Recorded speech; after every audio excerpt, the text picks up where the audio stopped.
Hi, my name is Jennifer Garner, and I'm here to tell you a little bit about this documentary that I hope you're going to watch. I was given a script written by Rodrigo Garcia called Serena that he had written and was going to direct for this YouTube channel called WIGS that he and Jon Avnet started. I loved it. We decided to do it together and asked Alfred Molina if he would join us. He said yes, we did it. It was so much fun, and we're really proud of it. And out of the blue, these guys asked me, Jon and Rodrigo, if there were women whom I admired or a charity that I was involved with because they were going to make some documentaries for their new channel. And I could not wait to tell them about Judie Jerald and Yolanda Minor, who work for Save the Children. I have been an artist ambassador for Save the Children for the last 3.5 years under Mark Shriver, who runs the US programs. And Judie Jerald runs the early childhood component of those. And Yolanda works on the ground in Mississippi. And the two of them together are going to tell you more about early childhood development and inspire you more by what they're doing to help other young moms. So please take a look and enjoy it, and then if you have time, check out Serena on WIGS. Thanks.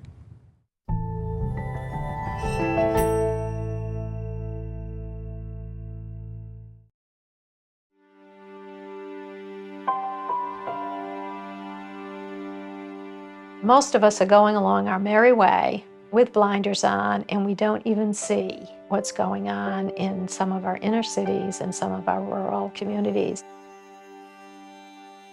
Only 32% of children knows their ABCs when they start school. Only 32%. What about the other percent? We have so many children in so many places, within so many families, who do not have the resources to help their child develop and grow to be the best that they can be. Education is the first way out of poverty. Education is the most important, because in this day and time, you cannot do anything without education.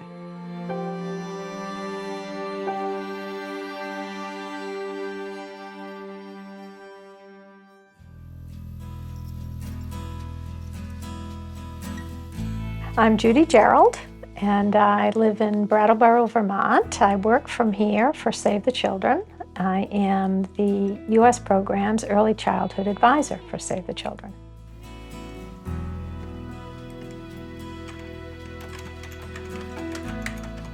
Most people know Save the Children as an international organization. Very few people know about the work that we do in the U.S. We go into the neediest, most resource-poor areas in this country, with the mission being to make lasting change for children in need.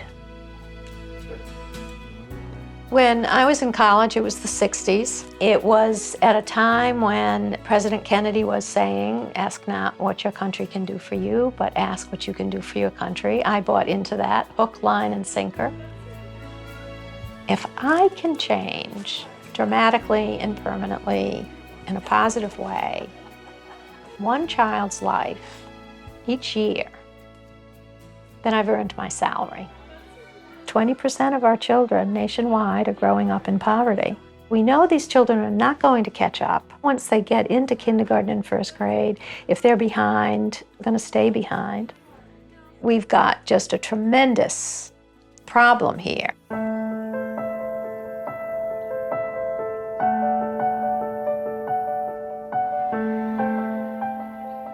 My name is Yolanda Minor, and I am an early childhood coordinator for Save the Children, and I love what I do. Good job. You see how she solved the problem? She saw it wouldn't fit, then she went a different way with it. I have 2 daughters and 1 son. The ages are 21, 18, and 2. Yes, I said 2. What's my name? What is it? I really couldn't have any more children. I thought I couldn't have any more children. And then up pops Elijah. I thought I was just sick of Chinese food. 3, 4. At the door. 5, 6. Pick up sticks. I want to say that I met Judie at our first PLG in Lexington, Kentucky. The passion that she had was just bubbling out on everybody. You know, we was just sitting there in amazement. 85% of the brain is developed by the time a child is 3 years old. Now that's discouraging to hear that. I mean, that doesn't mean you can't do something after they're 3, of course, but still it means you sure as heck better do a lot before they are.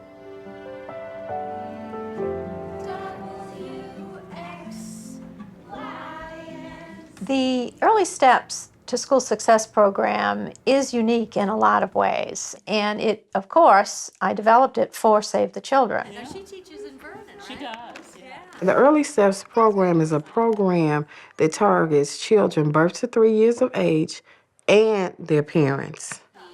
Our program goals are that children will start school with the necessary skills for success and that parents will be able to support their children's education. Hello. How's everyone?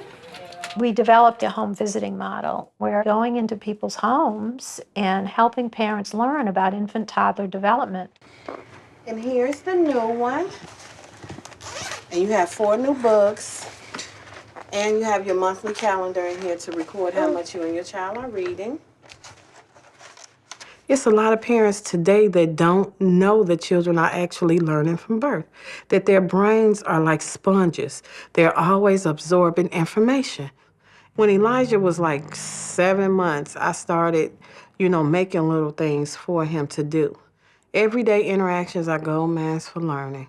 Bath time, breakfast time, dinner time. Anything that you're doing, you can actually bring learning into. And once you get parents to understand that and not say, okay, let's send them to school and this is the teacher's job. No, learning begins at home. And those activities that I left here last time, are they still on the refrigerator? They're right there, fold down, but yeah. Have you been looking at them and doing them? It's so. I've been reading more than anything and then trying to figure out colors and all, but yeah, it's kind of hard for me to do it by myself with her. The people who are living in poverty have so many other stresses that go along with it that it makes it very difficult for them to focus on their own education and not able to focus on their child's as well because they are spending their time surviving. How's the counting and colors coming? It's okay. If my dad was here, it would have been better. You count with Daddy? You like counting with Daddy? Daddy gone. Daddy gone. We need to get in there early to make sure we can protect and nurture and help these parents do what they want to do. Because I'll tell you, I have never, ever met one who didn't want to do what was right for their child. I haven't. But I have met a slew of them who didn't have a clue how to go about it. So I'm a model the first time. Oh. Hey there, how you doing? I'm doing good. All right. Are you getting sleepy and tired?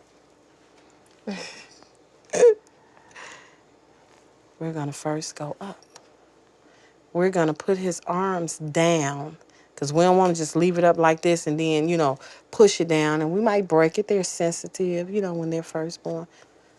The home visitor may model it, but the key thing is that the home visitor will have the mom do what needs to be done along with the baby. We want to come in and introduce an activity to the family, and then we want them to interact because we want them to do this when we're not here. That's our goal. Show me the blue bear. Where's the blue bear? Blue. Yay! Thank you. You have to get children to interact with books. You must get them to want to read. A lot of people don't like reading. And if you show me a kid that can read, you can show me a kid that can do anything that they want to do. She turned it around on her own. You gotta be patient as parents.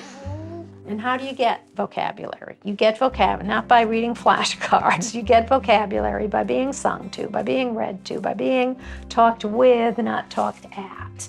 So one of the things we do with parents is help them understand the best way to read with a child is not just to go through the book, the whole thing, but point to the pictures, to ask, what's that? What do you see? It seems just so normal. I mean, everybody says, oh, well, that's just a baby, and you talk to it, and you feed it, and you put it to sleep, and so forth. And people don't realize that there are many people who don't know how to do that because it seems so natural to us. Now, why does it seem natural to us? Because somebody did that with us and for us. When the parents get involved, it's limitless. The potential is limitless. We're gonna work on his hand muscles, and they're good to strengthen them for later years, Yes, for ma'am. writing skills. And also, he's gonna do a little tracking. And this is just a bell and a string that I put on the bell. Okay. He's working with his arms. Look how he's raising his arms. You gonna catch it? Yay! LJ got it! Big boy! I think that Yolanda is a special individual in that she is able to do in her community some things that other people would find very hard to do. Would you like us to sit at this table? Or Wherever y'all feel comfortable. it takes a very special person with the right attitude and the right confidence level to be a home visitor. She's able to get out of herself and out of her own skin and have some empathy for the people with whom she is working. See, what I do is I just show them a passion that I have for children and how children learn. And once they figure that out and they see that for themselves, they're on board with it. That little smile is coming out. Yes, I know. You're trying to get to that pretty lady. I know. You can see her in terms of her own children and how she has tried to really make good lives for her own children. And she will tell you today, oh, I'm doing things so differently. Open your eyes. Open your eyes. I know you're going to go to sleep. I have learned so much from my job. Early literacy works. I didn't know that. That's the number one thing. I didn't never believe that. One of the things that I just love about her is that she intends to do more. She intends to do other jobs, bigger and better jobs. She's on a career path as well. My actual goals are to move up and save the children, travel to different schools to help them, because I know the struggles that it is to set up a program. You can have somebody like Yolanda who never gets a chance to become the person who she is becoming. And I think Save the Children has given her that opportunity in this work. Maybe she was in the right place at the right time, but also she took that opportunity. We're making a difference not just in the kids' life, in the communities. I just wish we can do more, spread it more. When we do something that has lasting change for a child, or something that has lasting change for an adult, then you know that it's working.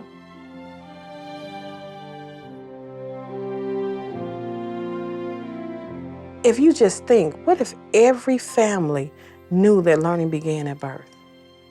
It'd be amazing to me.